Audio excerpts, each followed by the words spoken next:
If you like the video, make sure to like, subscribe, and comment. For more videos like this. Hikers, what is the strangest thing you've seen on the trails? In a swamp in Florida, I found a picture of a high school-age girl, looked like a graduation picture, stabbed into the ground by a kitchen knife and surrounded by black candles. Not my story, but my dad's, actually. I was probably around 8 or 9 and was around the corner while my dad and his friend were ahead of us. They were having a conversation about trees falling in the woods and if they make a sound. My dad says if a tree falls in the woods and a huge oak fell right in front of them, blocking the rest of the trail. Myself and the other kids ran to see what happened around the bend because we heard the crash and my dad and his friend looked like they had just seen a ghost. Hiking early morning in Hawaii and my stomach notifies me that it's time to go number 2. I find a porta potty near the trailhead and jump in to do my business. Once complete, I flipped my headlamp on to find the toilet paper, but instead find a huge, 5 in diameter, banana spider hanging out in the corner of the porta potty. Trying not to spook it, I slowly reached for the 1-ply. As I do, my headlamp shines on this monster and it proceeds to freak TF out. It runs in circles for a bit, both of us losing our minds at this point, and ends up between my legs inside of my underwear. I'm at a complete loss for what to do, but eventually begin wiggling back and forth in an attempt to get this spider to remove itself. That didn't work at all. Instead of exiting the premises, this mfr runs up my leg. This is the point where I give up and storm out of the porta potty yelling and screaming, pants around my ankles. No clue what happened to that spider, but it disappeared in a flash, just like my dignity. I lived in a national park by myself for 3 months. Several times when I was going back to my trailer for the day, I would hear music like a music box or an ice cream truck. It was always loud and sounded like it was coming from somewhere over my head. One day I decided to look for the source, so I followed the dirt road past my trailer. The music continued. I couldn't tell if I was getting closer or not. I had my eyes on the trees and looked down just in time to avoid stepping on a snake. I scrambled back, but it didn't move.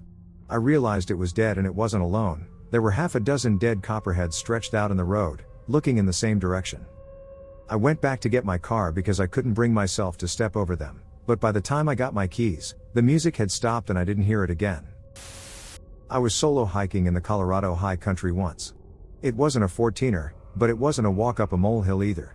It was quite the perfect day hiking up, midsummer, sunshine, no clouds in the sky, and plenty of birds in the trees. After making it to the summit and walking back down, however, I was following the trail when the entire ambience of the forest just stopped. Everything grew dead silent. No birds in the trees, no passing wind, just a dead stark silence. I took notice to it right away, but continued. But as I walked on, I kept getting that feeling that something was watching me. Nothing happened, and I thankfully didn't run into anything, but that feeling of being watched followed me all the way back down the mountain. That sound of pure silence still gives me the creeps. I've been hiking all my life and I've never heard a forest turn quiet so quick. I'm late to the party, but this will probably be my greatest hiking experience ever. It happened in lovely Switzerland, on a very foggy day in the Alps. I wandered around a large rock on an Alpine peak, and came across a herd of goats. The goats eagerly lifted their heads from grazing and watched me. In a split second, I had a near-death experience while I remembered various YouTube videos of rabid goats chasing random people. But hey, I told myself, I simply had to ignore them and walk past them. After all, the alternative was either going 2.5 hours back or abseiling over a cliff that ended around a mile further down. I therefore tried to look completely uninteresting. Apparently that didn't work. On the contrary, the herd of goats reacted a bit like a bunch of teenage girls seeing someone looking a lot like Justin Bieber. In other words, it was intense love at first sight, including one goat immediately pouncing on my calf and beginning to lick me with immense zeal. I scritched and patted the flock. I'm a polite person, I guess, and they really were very excited to meet me, but then decided to move on. A few goodbye scritches and then it was over. Or so I thought. However, it was not to be that easy. The licker did raise his head, but when I started walking, the whole herd trotted merrily at my heels, bells tinkling in the mist of the Alpine peak. Of course, I did the only natural thing one can do in such a situation. I burst into song, and what song is more appropriate than the lonely goat herd from Sound of Music when you are being chased by an entire herd of goats in the middle of the Swiss Alps. Anyway, the goats warmly embraced my serenading, and it was only after quite a while that they started to fall behind. Every time I stopped to photograph them, they caught up with me. Finally, however, they realized that I don't actually know any of the lyrics to the aforementioned evergreen, and I was finally allowed to continue on my own. It almost felt a little empty. When I came back home, I told the story to a friend. She frowned. Of course it didn't work to sing that song, I agreed, but she continued, no, it's an Austrian goat herd. And you were in Switzerland. That's an undeniable fact, so here's my piece of advice. Swiss goats are very friendly, but do prepare a Swiss song if you want to acquire an entire herd of them. There was this walking trail that followed the river. The trail was supposed to be very old, and used by Native Americans. I had walked it, but it was hard to access unless started at one end. I knew a place where it was close to a road by a farmer's field. I wanted to use my metal detector to look for old coins. The farmer was there, and I had to ask permission, of course. I walked a few miles one way, then other. I found a funny brown bottle with 1929 dimes in it. There was a batch of trees next to river connected to the farmer's field. It was sort of in big C curve in the river. It was river on all sides, and cornfield on one side. There was animal skulls in the woods. I don't know what they were. Deer, then smaller things like a raccoons, maybe a skunk? The farmer was working in the field. He was kind of threatening looking. He was tall, and bald. He asked what I found. I showed him the bottle. He said it was his grandfather's. He popped a similar bottle out of his pocket. Brown glass that said Bel Air. I gave it to him the on I found. He said, thanks. I told him about the animal skulls. He said, yeah? Show me. We walked to the spot with the skulls. He was quiet, but he wanted to see them. He poked the skull with his boot, but didn't touch it. We saw another skull. He said, I think it's dog. We left. He said he didn't like the woods. He was 76, and he found skulls there since he was a boy. I said some explanation. He said, animals' heads don't fall off, while the body takes a walk. When I was younger, about 35 years ago, I used to hike a lot in the local forest preserves. I would usually bicycle in and then walk a few miles further on the smaller trails. One day I came across an abandoned house, but it was in such bad shape that I wouldn't dare go in. I walked around it and found the old cellar stairs. It was early afternoon, but only the first few stairs were visible. The rest was pitch black and there was a chilly draft coming out of the hole. I pondered going down just a couple of steps but decided against it, so I threw a couple of rocks down there and never heard them hit anything. I noped out of there but wanted to come back with a flashlight, but even after searching, I never found that spot again. Saran wrap looking thing that climbed from tree to tree. This happened in the Philippines. I wouldn't say it's on a trail, but my grandparents had a mango tree grove that covered almost 130 acres. One afternoon, me and two of my cousins were having snacks at the balcony when we saw this thing appeared climbing down from a mango tree, then climb up on the next tree or reach on another tree branch to traverse it.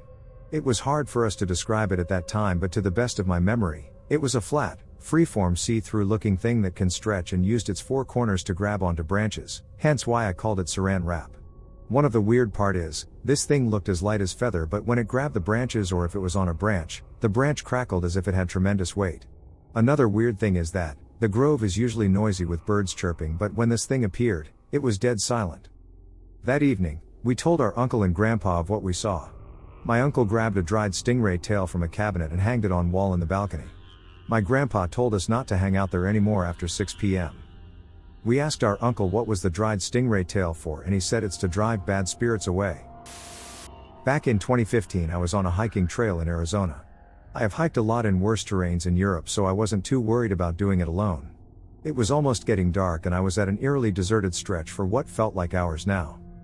Suddenly I heard a kind of music. As I kept going I realized it was someone whistling. It gave me the creeps, but the idea of company relieved me a bit too. Soon enough I saw a man in front of me walking the same direction. He was wearing a t-shirt and pants, which was surprisingly inadequate especially for the impending night. I passed him by, he was the one whistling indeed, turned to say the customary greetings. He looked up, deadpan, and without a word turned back down towards the ground and kept whistling. He was walking slowly on an almost trance-like manner. I quickly averted my gaze forward and almost abruptly the whistling stopped. I turned back to see what happened and there was absolutely no one on the trail. Zilch. Didn't even feel like anyone had been there. Needless to say I freaked the duck out. I made it back without any further issues, but I still think about what I saw/heard that night. In the 1970s my then best friend and I went to the same summer day camp. Once a week they'd drive us to a state park for the day. They'd arrange games, baseball, soccer, etc., for us to play to keep us kids occupied. My friend and I hated sports and preferred not to play. We'd rather take solitary hikes in the woods and explore, We weren't allowed to go off alone without counselors, so we never asked permission.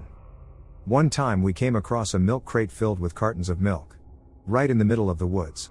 Far from any place that would need it. They weren't even expired, old, or spoiled. It was good, fresh milk. Why would anyone deposit a single crate filled with cartons of fresh milk out in the middle of nowhere? I live in central Utah at the foot of some big mountains in the Rockies. I've been an avid hiker/camper for a long time, and I go year-round regardless of weather. I go alone frequently and sometimes go night hiking with friends, and I have seen some weird and creepy shit out there.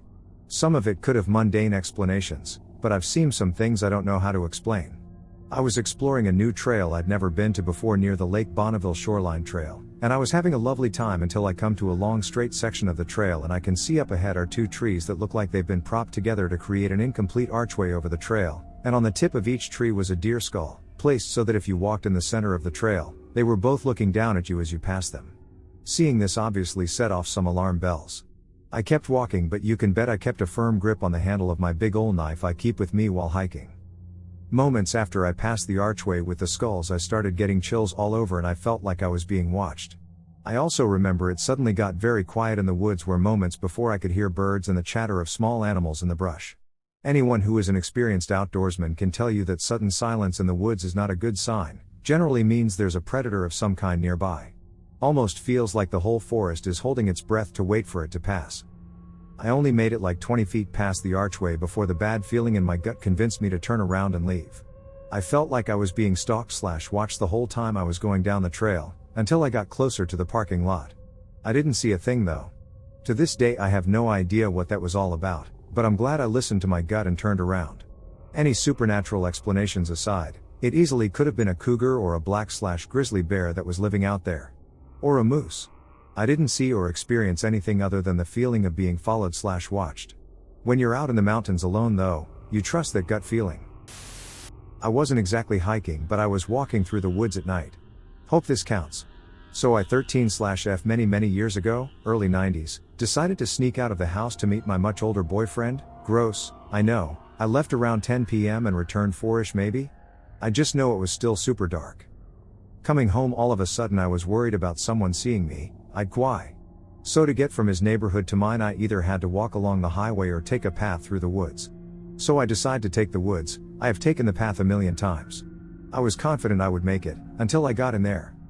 I had never been in the woods before at night, and movies lie, you can't see shit. It's another level of darkness that I wasn't ready for. I started hurrying and I almost made it to the end when someone lit up their pager 2 inches from my face. I screamed in GTFO, they're so quick, and ran all the way home. Who or what could that have been? Someone just chilling in the woods waiting for someone? Someone just taking the opportunity to scare a young girl? I have no explanation. I tell people this story and nobody really understands the terror. In the early 1970s, me and some friends wandered deep into the South Jersey Pine Barrens to find a certain lake spot we thought was back there. We took an odd trail that eventually became way too sandy to ride our bikes on, so we began walking them. The trail kept getting narrower and the scrub pine thicker. And we weren't saying much to each other, just following this trail we never been on. It was really quiet. We were what felt like a good mile in and were about to turn around when we spotted up ahead a weathered, gray woven basket sitting in the middle of the trail. The basket was the type of woven basket that crabbers use to bushel their catch in. We walked right up to it. It was just so odd, it just sitting there like it dropped right out of the sky onto the trail. It was clear nobody else had been on the trail cause there were 0 footprints. It was just us. My buddy Wesley pushed it with his bike tire and it didn't move. So he reached down to flip it out of the way. When he did, a huge pile of guts spilled out onto the trail. At that moment a big flock of blackbirds rose up into the sky about 50 feet away from us, breaking the stillness with a great rush. The fear was dizzying. We booked it right the hell back the way we came. Dragging our bikes until we got to a spot we could ride them again. We were fighting each other to not be the last in the line. I was the last in the line, looking back at the trail expecting something horrific to be chasing after us. When we finally reached the fire road we all had tears in our eyes. We were scarred shitless. We never ever went back on that trail ever again, and when we did go back into the pines we stuck to the fire roads and didn't dare go back into the scrub trails at all. I'm much older now and I still think about that day often, and it's clear in my memory as if it happened yesterday. Jersey Devil, you say? I believed in it then and more so now than ever after that day. Respect the woods, people. Strange, Inexplicable things occur in them. My fam is in the cattle business back in Chile, up in the mountains.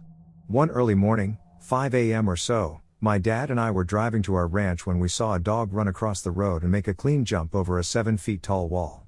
We kept driving in complete silence, and a couple miles down the road I break the ice. "Did you see the dog?" I ask, and he replies, "The one that didn't look like a dog?" "Same one," I finished. Fast forward a couple of months and we are going up the mountains once more, and saw what we thought was a roadkill, got down the truck with all our dogs to remove the animal from the road when the dog started growling to a nearby bush, and once more the didn't look like a dog jumped and ran, this time up an hill with all my dogs in pursuit. My dad grabbed his gun, but by the time he got back from the truck our dogs were already crying back to us, scared. We've seen them fight dogs, mountain lions, and other animals, and they've never been scared before. Lucky us, this time we had a better sight at it. It was bluish gray, with front legs longer than the back ones. And walked run more like Professor Lupin as werewolf in Harry Potter films.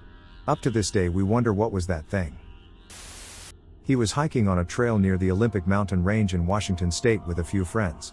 The trail led all the way to a cliff that immediately dropped off into the Pacific Ocean.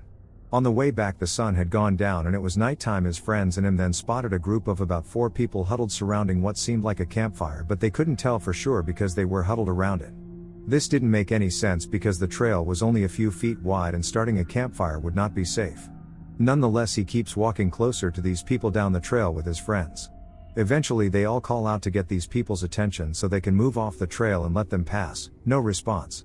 As they get closer they keep calling out to them with no response. Eventually they're a few feet from the group of people and they realize there is no campfire, but it feels like there is one, and there's still a glowing light in the center of the huddled strangers. They ask once again for them to move and there's no response whatsoever. This gives everyone the chills and they all scoot by the group of strangers and immediately bolt down the trail. About 100 feet they look back and no one is there. The trail is only a few feet wide, so all the strangers could have done was walk forward to escape their vision, but there's just no way unless all the strangers were the Flash. They all just make it back to their cars as fast as they can. He later learned the trail used to be used for Native American rituals and burials, so he thinks it might have been natives or native spirits. There's a trail I love to hike and camp. When I was about 19 in the early 2000s, some friends and I went to camp there. We decided to walk off the trail and explore. We hiked directly up the mountain and it flattens out into a bald spot before continuing. We're walking around it and feeling kinda weird. Then my buddy sees a horse leg at the edge of the clearing. Another at another part of the clearing. We eventually find its other legs and head, its fur still intact. It didn't even smell. There was a fire pit in the middle of the clearing. We freaked out because rituals. A year later, I'm with my mom and brother hiking/camping. We decided to hike in late. It's dark. We're pretty fat back, same area but stayed on the trail. This old dude appears with a dog that's super well behaved. No flashlight, no shoes. Dog has no leash. The guy has an eye missing, so it's just creepy. He's acting super nice and says he walks out here all the time. I didn't sleep at all. We hiked off the trail and made camp far away. I thought he was gonna kill us. My best friend and I went for an early trail run one morning in the summer. Ours were the only cars in the parking lot and there are no other trailheads for miles. As we were running up the mountain we noticed something ahead of us. A tall person was walking very slowly toward us, swooshing their arms in front of them, side to side. It was a hot day and it was wearing a hooded jacket. Their sleeves were long enough to touch the ground and their hood was tied over their face, so they must have only had a small hole to look out. We passed this thing with no issue, but it's the creepiest encounter I've ever had on a trail. I learned that I'm definitely the kind of person that would trip my friend and leave them for dead if the moment called for it. I'm not sure if I can call this a hiking story, but I hope this will make sense. While I was still living in the US with my dad, we would often visit my grandma. She lived in the middle of the woods, but there was still some land to walk freely without going into the woods. My dad and I were driving to her house to repair something because she was gone for a few days and couldn't call anyone. My dad needed something, so he wanted to go ask her neighbors to see they have what he needed. I was doing my own thing till I turned around, seeing my uncle, grandma's son, looking straight at me from the corner of the house. I shouted out to my dad, "Hey dad, uncle's name is over there." He didn't see him, so I told him to follow me, and that's where my uncle just walked away. Every time we turned the corner I would see him walking off. My dad eventually asked where he was and I would tell him that he keeps turning the corner over and over. He went around the house one more time and didn't find my uncle anywhere. That's where I got scared and told him I don't feel so well and if we can go back home. Since my dad couldn't do anything cause he didn't have the thing that he needed, we just went home. While we're driving away I looked in the side view mirror and saw my so-called uncle standing by the house. I'm now 18 and still wondering what I saw. Was hiking along one of the outlier Appalachian trails. I was alone. I always hike with a pistol. I followed a game trail for a spell to climb high in a ridge in hopes to get some pics from a vantage point when I heard a low, guttural growl from a thicket. I'm familiar with most animal sounds from this area. I don't know what it was and have not heard since. I stopped and peered into the thicket but couldn't see anything obvious. I drew my weapon and backed out of the trail for about 100 yards and walked the rest of the trail back to the main hiking trail. I continued on until I came across a man and woman hiking with a dog. The dog was fairly aggressive and evidently gave them fits holding him, so we didn't chat. I moved on another 100 yards and stopped for lunch. I wish I had time to inform them I heard something but figured they wouldn't travel the game trail. As I was eating my lunch I heard the dog go ballistic in the distance. I quickly grabbed my things and walked back towards the game trail I followed earlier. I never saw those people again. I checked the papers and researched but no one ever was reported missing from that area. To this day I never found out what was growling in the thicket. Second to last night on a 100-mile section hike of the Long Trail in Vermont with a scout troop in the mid-2000s, 3 of us woke up around 2 a.m. to the Irish setter that was with us growling rather loudly and lights flashing in the darkness. First thought was bored locals on quads wandering the forest roads that surrounded the shelter, except there was no engine noise, just lights getting close enough to illuminate the shelter. After about 10 minutes, they vanished utterly and the setter relaxed. Last night of the trip we were at the Pico Camp, small enclosed shelter with a door, just north of Killington. The kids were having a sing-along, for whatever reason, and I had my camera out recording it. Singing stops, the kids pass out, all is good. Except all through the night the wind kept slamming the door open/closed and the setter spent the night growling. No random lights this time. Got home and found that in the middle of the videos was a voice growling, "Do you want to die?" Which is not a feature of Hanukkah Matata or Weird Al's Albuquerque. I've searched for the video, it's long gone. Whatever it wasn't happy with the quality of the singing. I can't blame it. Do you want to hear kids doing bad karaoke? A couple of years later I was back on the trail in the southern portion in the Bennington Triangle. Trying to link from Route 9 to Stratton Mountain that was just a freaky little section of trail, perpetually cold and misty, in the high summer, super quiet with no critters around and the constant feeling that you were getting watched. Raised the hackles on my neck for the couple of days I was on that section, out and back hike with a late start on day 1. Rather glad I don't have to go back there to complete my long trail section hike effort. I was out walking around in the forest surrounding my town, at night, in the middle of winter, alone. I was just listening to music and dancing around, but I felt a little uneasy suddenly. I decided to stop for a bit and take out my earbuds, and right as I did the weirdest noise came from some trees nearby. Something or someone was hitting them repeatedly with a stick. It became more and more aggressive and it sounded like it came closer. I bolted and luckily the hitting stopped. Heard some footsteps but saw no one. I would have probably avoided that part of the forest for the rest of my life if I believed in ghosts, because it's right by a Viking graveyard. Hopefully just a weird animal or human, but I still don't know WTF it was and it never happened again. Still do my night walks in the same area. Last summer my GF and I, both 22 at the time, were on a road trip from SoCal to Wyoming. Along the way we were staying at a campground near Mesa Falls in Idaho. The campground was very nice, but looking around you begin to realize most of the 200-300-ish campsites in the loops had RVs parked. Our site was on the very edge of a cliff you could hike down to get to a large river and next to a forest. We were site number 1 in the very corner of the campground. So I didn't grow up camping as my GF did, so I get scared easily when camping is, especially to leave the tent in the middle of the night. I hear these loud animal noises and thunderous charging through the river at 12:30 a.m. I have to pee but I'm way too scared to go out and pee and don't want to wake up my GF, so I literally just lay there awake till 4 a.m. having to pee really bad and scared lol. So at about 4 I really have to go and my GF wakes up too, so we both decide to step out and pee. We both just about finish when this super loud charging noise comes from the forest to our left and it's sprinting towards us. We free-akick out and thank God I had my car keys in my pocket, so I unlocked the door and both leapt into the driver's seat as quick as we could. We remained in the car till the sun was up and to this day we still don't know what it was. Not me, but a story I heard of someone else on Reddit. They were in some very remote part of California and were about to enter a forest. Near the edge, close to a rock and behind some trees were 2 people wearing all white, a man and woman. They simply stared. When he tried to say hi and greet them, they didn't respond but instead just kept on staring. This was in the morning. At night, He noticed his food was missing and there were 2 human footprints that went all around his tent. 3 days later, he hears whispering around his tent in the middle of the night. Another day later, as he keeps looking back because of the previous incident, he sees 2 white dots following him about 3 miles behind him. They followed him for around 100 miles. That night he purposefully hid his tent far off the trail. They still found him and lit a light directly at the tent. Dude took off running and they proceeded to chase him. Eventually he hid and could see them with their light just looking for him. Left all his gear and eventually got to a town where he contacted the police. The police said similar incidents had occurred from different people, yet they never found anyone. People were also mysteriously disappearing in the forests. Dude made it out and went back home. I saw the full YouTube video about it from Rabalin. Gave me the chills. So me and a friend were out late one night, probably 10 p.m. or so, and we were chasing the sound of coyotes on the back end of my property.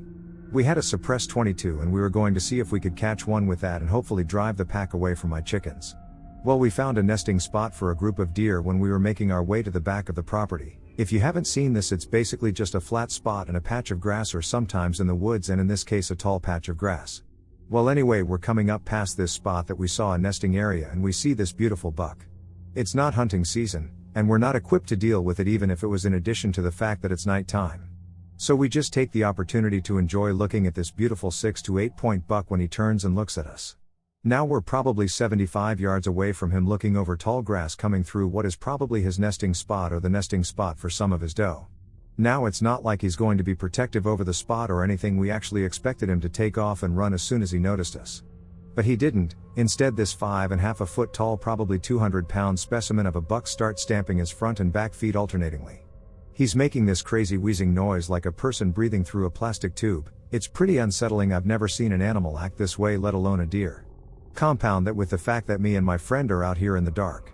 So we just sit there and watch. I've got the gun ready, but I have no expectation of needing it. I figure this buck is just acting funny. It's really early in the rut. He's probably just got his Jones going a little bit too hard too soon. Not a big deal.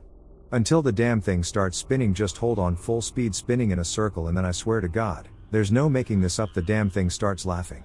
Not wheezing, not coughing, laughing like a man laughs, ha ha ha, full on laughing. A clear chuckling laugh like a person standing behind the deer and laughing, but it's coming from the deer. Then this thing stands up on 2 feet and bounces through the grass towards the woodlines, and we never see it again. Clearing a 4-foot fence in the process. Yeah, we gave up on the coyotes, went back, killed a 24 case and went to sleep. I was camping with about 10 friends at a spot we'd been to many times. It's up on the side of a mountain, not far from a place where the dirt road splits, where there is room for 5 or so cars, a popular spot for hikers to park to climb one of the 214,000 plus foot mountains on either side of you. Rocky Mountains in CO. You need 4-wheel drive to make it that far, but we continue up one of the trails/roads, where you really need 4-wheel drive, to get to our spot a mile or so farther into the woods. Anyway, we set up camp, make a fire, cook dinner, drink, and some of us took some acid. Well, late into the night, or early morning 2 or 3 a.m. 2 friends and I decide to hike farther up the road, which is pretty much impossible to take a car farther up from where we camp. So we hike about a half mile up and come upon an old abandoned mining cabin, probably 100 years old. We decide to go and look at what's left. No doors or windows, totally trashed, floors rotted out. But there's a mattress covered in what looked like dried blood, as well as torn up clothes, etc. So we got the duck out of there. The next morning we're telling our other friends what we'd seen. They were skeptical, like, you guys were tripping. I'm not so sure. So we all hiked back to the cabin. It was even worse. In the daylight we saw all sorts of weird symbols and occult looking shit. Pretty much all the stuff in the cabin was clearly from not more than a few years ago. Creepy shit. I've posted this before, and people ask, did you report it? Why didn't you call police?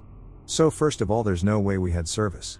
Secondly, this was in an area frequented by hunters, and not far from a trail to hike one of the most popular 14ers in CO. So the forest rangers were most definitely aware of the spot. Still creepy as duck. Probably hadn't been cleaned up/torn down, because it's really difficult to get any vehicles that far. When I was 17, my family and I decided to go on the bike trail by our house. This trail extended for hours, but we typically stopped at the bridge and turned around. Not this time. We wanted to see how far we could go before sunset. Beyond the bridge there's a turn in the path around this part of the mountain, so once you pass the bridge and turn the corner no one can see you, and the bike path becomes undone by human creation and overtaken by nature. Dirt and pebbles in place of smooth concrete, and the openings on the trail are now covered by trees on either side. I was longboarding and far ahead of my family who were all on foot. I couldn't see them, but I continued riding until I get this overwhelming pit in my stomach. It felt like the birds and the wind became silent and all I could hear was my heart. I try to play it off as me being anxious on a trail alone. I keep skating for less than 10 seconds when I notice about 20 yards ahead of me a woman, crouched down, hiding, watching me standing off into the trees on the right side of the trail where the woods start to surround the path. At first I think I'm seeing things, but I notice the closer I get to her, the further into the woods she goes. She is watching me from between the brush, but backing up deeper into the woods the closer I get. I get to the point in the brush where I saw this lady, and I investigated to prove myself wrong and convince myself it was my imagination. I get off the path and check out the area of the brush where she disappeared to. I push past the first few branches of leaves and I see a man-made path that leads down the mountain deep into the woods. On the ground of that hidden path I see old clothing covered in dirt, and immediately turned around. Y'all ever seen The Hills Have Eyes? Hell no, I don't know where she went so fast, or how she suddenly disappeared into the woods, but I took my longboard and I skated the foo away and I refused to go back. This happened to me when I was 17 years old, 12 years ago. I was on a week-long scout trip at a place called Big South Fork up in the Cumberland region on the Tennessee-Kentucky state line. We spent the first half of the week backpacking up in the hills, and the second half was spent taking it easy at base camp. This happened our last day in the trail. We had finished eating breakfast and we were ready to break camp and head out. Our campsite was at a place called the Liddon Slavin Farm. We camped in a patch of woods in a little valley where they had once had a cattle pasture. At the top of the valley was a small shed, a spring-fed pond, and the old farmhouse. It wasn't a big house. It was a wooden house, with 2 rooms on the first floor and a loft on the second floor. I would have loved to go inside and check it out, but nobody was allowed inside so it would be easier to preserve. Anyway, after breakfast I realized that I had left my walking stick up at the top of the hill by the old house. I went back to get it, and my friend, Chris, went with me. Rule number 1, always take a buddy. We hiked up the hill and I got my stick. Then we made the hike back down to camp. We were halfway across the pasture when something told me to look back. I looked behind me and saw someone in the upstairs window waving at me. It looked like a woman dressed in white, but I glanced so quick it was hard to make out the details. I turned to Chris and plainly said, "There's someone in the farmhouse." What follows is my thought process that occurred in the space of about half a second. There's someone in the farmhouse. There's nobody else here. Nobody is even allowed in the farmhouse. There's someone in the farmhouse. Shit. There's someone in the farmhouse. I screamed. I took off running as fast as I could. Chris had no idea what was going on and ran with me. We didn't stop until we got back to camp. I told the others what I had seen. "You should have gone in," said our scoutmaster, Chris's dad. "She probably had breakfast ready." In high school I had a teacher that went for a hike on some Native American tribal land where I'm from. Him and his friend went to some hot springs located near the crest of the mountains. However, they decided it was a good idea to take some LSD/acid before they went up. When my teacher and his friend got there to the parking area, they got all their stuff and started hiking, and I think they said they were soaking and then needed the restroom or something, but they ended up hiking again and they saw this white thing from a distance and thought it was them tripping out. So keep walking towards it and they're stating how it has hair. This white thing was leaned against a tree just out somewhere in the woods. My teacher and his friend started to really look at it and started to notice that there was a face and really freaked out. They thought they were tripping really hard from the LSD, and then all of a sudden this man comes running down this hill towards them. My teacher and his friend jumped up and took off running from the man. They got to this cliff and had no other choice but to jump off. That man was getting close, so they hurried, jumped, and because the cliff was at least about 100 feet up and they fell hard. They quickly brushed themselves off and they took off running back to their vehicle. That man, I think they said, stopped chasing them the cliff. They got back in their truck and raced out, totally freaked out about what happened. My teacher wanted to tell the police about what they saw, however they decided not to tell because they knew the cops wouldn't believe them because they were on acid. So they went on about their business. My teacher was high school age at the time, and his friend was an older guy who was in the military. My teacher went to school and told them what had happened. My teacher's friends didn't believe him. That was kind of it until 2 weeks after the day of the incident. My teacher was watching the news and they found a girl in the same area that he had gone hiking in. Turns out the news was talking about a girl that he knew of in high school. He told my class he felt absolutely horrible for not telling the police what they saw. My cousin and I were up in the mountains of North Georgia at our grandparents', and we usually played outside fairly close to dark. We were probably 12-13. One night we went for a walk around the top of the mountain and a storm started rolling and making it darker than normal. You can feel the breeze start to pick up a bit, rustling all the trees and light drops of rain plopping on your head. When we started to realize that we should head back, we were probably a half-mile out from the house and weren't prepared for any kind of rain. We turn around and to start walking fast home, and we noticed something dark and tall dart behind a tree. We both looked at each other and could tell the other was scared by this. The area was usually pretty chill and the neighbors were always friendly, typical southern people. We started power walking, and taking glances over our shoulders. Every few steps we would hear a break or leaves on the ground shift, not the noise you'd hear from the wind. This was definitely made by someone. We picked up some speed, almost a slight jog. The thunder started above. The low grumbling kind that brewed before a big storm actually hit. Both of us keep looking at each other, and back behind us again, the noises began speeding up, keeping pace with us. We picked up some speed and were running by this point. The rain began falling heavier, now drowning out the figure that was behind us and their noises. I was panicking. Both of us weren't very big and had never been in a situation like this.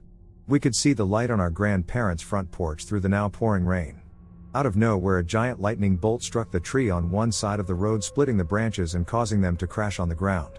We both jumped so high and the hair on our whole bodies was standing. We actually stopped running because it caught our breath. By this point we were scared shitless and standing in the pouring rain. We realized that we actually stopped and turned to run towards our house, but the figure that was following us was standing right in our way. My cousin literally backpedaled and slipped, falling on his ass. I stammered backwards, grabbing for his arm to help him up. The figures was taller than normal, over 6 feet for sure, almost hunched. They were wearing a big raincoat and we couldn't make out their face. They pulled their hood over and we finally saw how big their face was. We could tell they were almost smiling and their teeth crept through their smirk. We quickly started scooting to one side to get around them when the light from the house shone on them. They had scales and a long nose with big red eyes. He leaned over and asked us, "You got 3.50? Me and my friends as teenagers used to team up and play manhunt. One time we lost each other and my buddy said he heard us calling for him, like the voice was deeper in the forest, so he went further. When he did, he found little figures made of sticks hanging in the trees all over, and he said there was a church in the middle of the forest. But going back to the yelling part, we left a long time before that, so what he heard wasn't real and he got the duck out of there after seeing that stuff. I don't know how much I believe the two guys who saw that, but all I do know is that I always thought those forests were eerie, and I do remember getting lost easily and teepees all over, broken bottles and lots of demonic stuff. But the demonic stuff most of the time is teenagers who get into that and have a spray can. Deep in the Everglades swamps in Florida, we hiked through a nest of banana spiders, big spiders, huge webs, and came across a raised wooden dock, T-shaped and painted black with random white paint markings all over it, sitting in the middle of nowhere on an open area of black mud with a bunch of holes like a sponge. We were standing on it when a few dozen raccoons silently came out of the swamp, walked towards us, dipping their hands in the holes, under the dock, and back into the swamp. We were just standing there when our friend calls us over to the long end of the dock. Looking down the length of the dock, the random white marks seen from that angle formed a huge goat's head, like Baphomet. Did I mention we're on LSD?